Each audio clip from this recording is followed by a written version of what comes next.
What's up YouTube? Ian Sandusky back here again for Let's Machine. Today we're going to be talking about something that has been increasingly important to me, especially as we've been in this kind of weird time with COVID, where I've had a lot of time and I've had recently no time at all.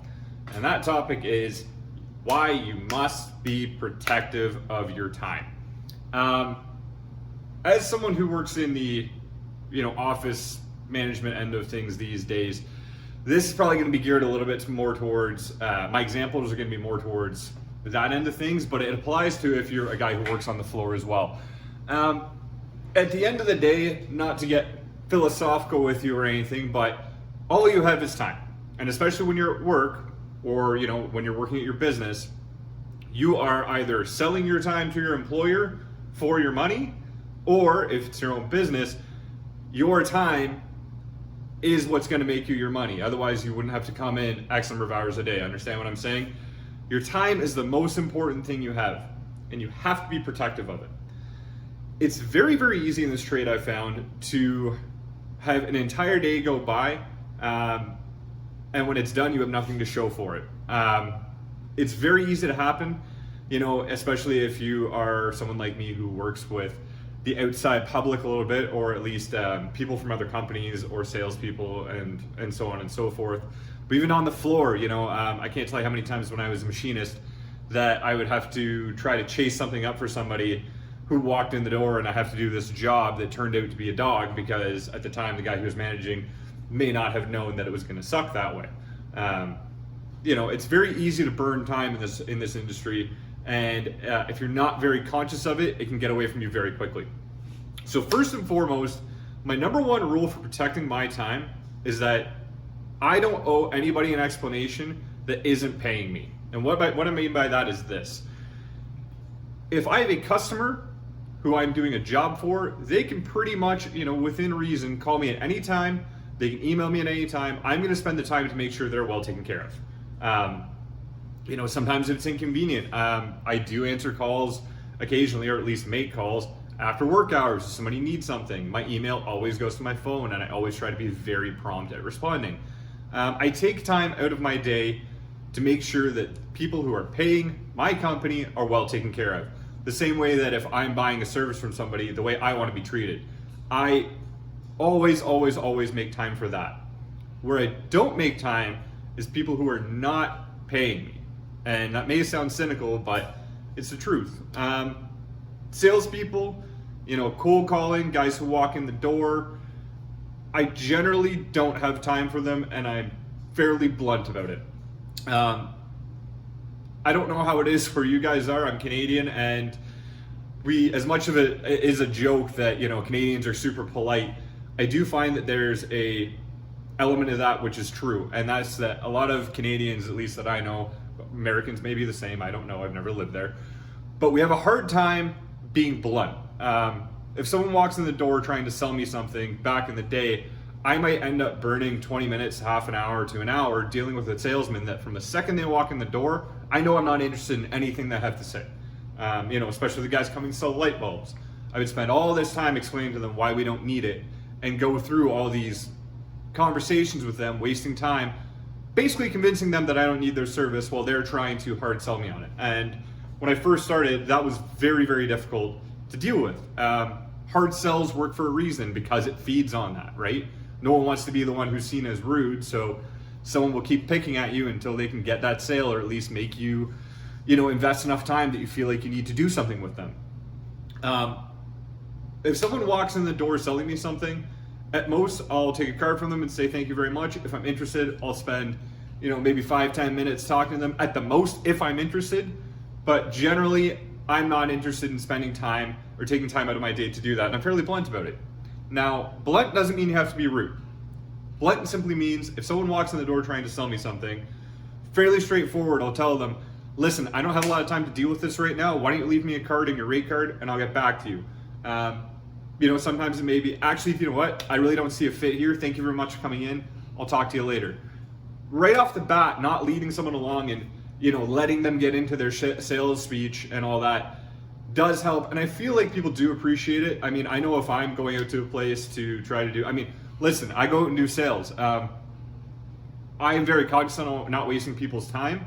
So if I go somewhere and someone's not interested in what I'm selling, perfect, thank you very much, have a nice day. I'm gonna go on to someplace where hopefully I can find someone who is interested. I don't wanna waste my time either. So hopefully that works out. But being blunt with salespeople that way is effective, especially also when they call. I can't tell you how many hours over that first couple of years I spent cumulatively talking to salespeople on the phone over products that I don't give a care about, especially cold calls that come from robocalls. I used to sit there and go through, no, sorry, you know what, we don't need a staffing agency. No, actually, we don't do this. Well, and waste all this time.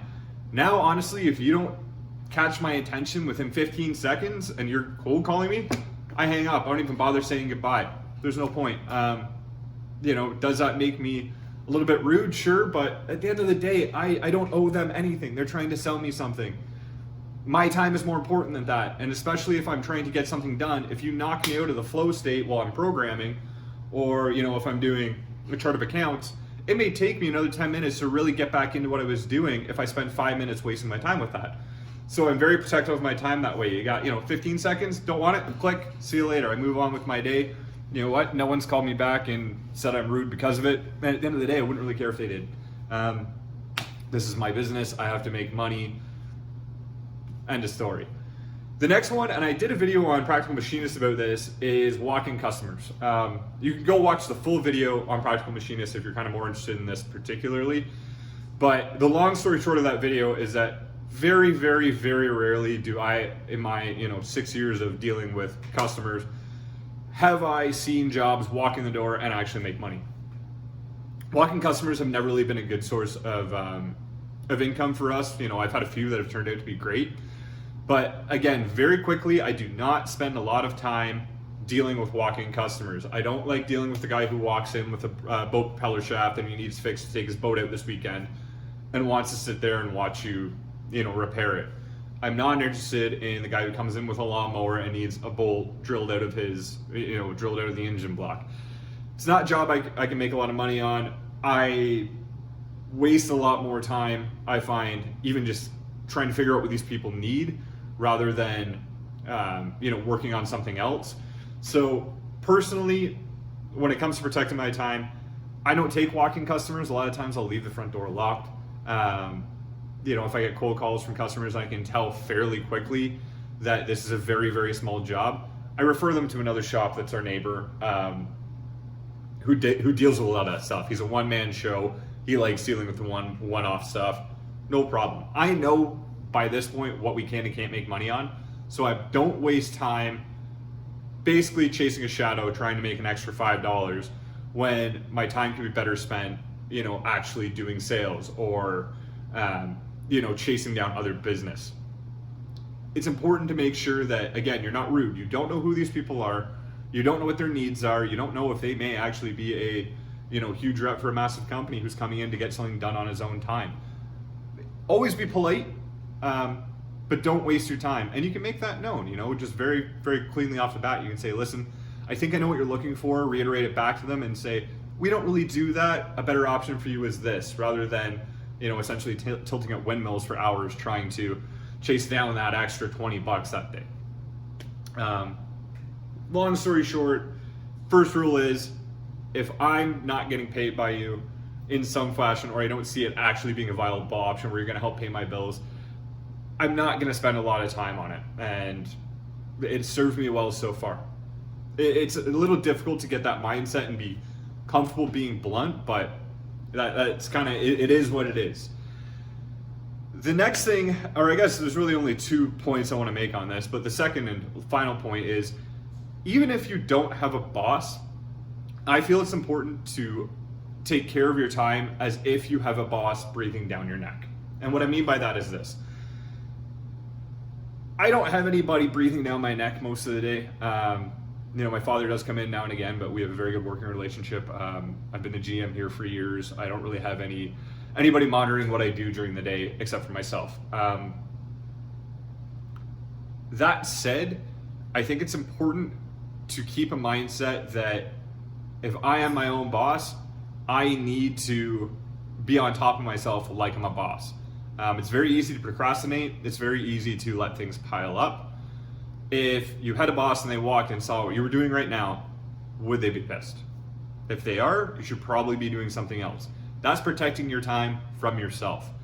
You know, is it essential that I take my lunch break at a different time than my guys on the floor so I can help keep machines running while they go for lunch?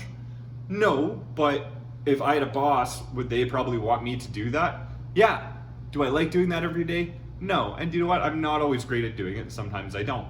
But I try to always keep the mindset that my time is important, and if I can't think it's important, I got to pretend that someone else thinks my time is important. Because at the end of the day, you know, like I've said in my other videos, spindles aren't turning, you're not making money. If you're not actually working at something while you're at work, you're not making money.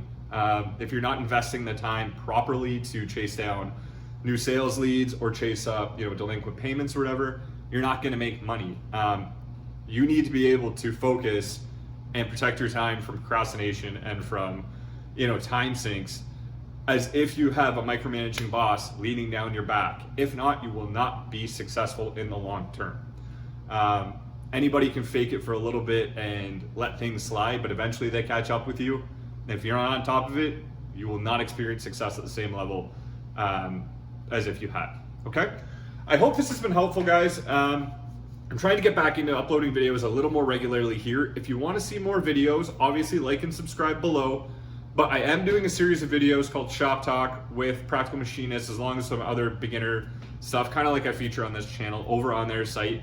So I'm going to try to link to the channel here. I'm not really good with this kind of technology, so if it doesn't work, I apologize. But that should be it. New shirts are in on the website, www.lakewoodmachine.store. That's how to get them. You can see this here. We got the Smoke and Kill shirt. They turned out pretty nice, but they are shipping worldwide, so if you want to check that out, feel free to go by our website, okay? Thank you very much, guys. You have a great day. You take care.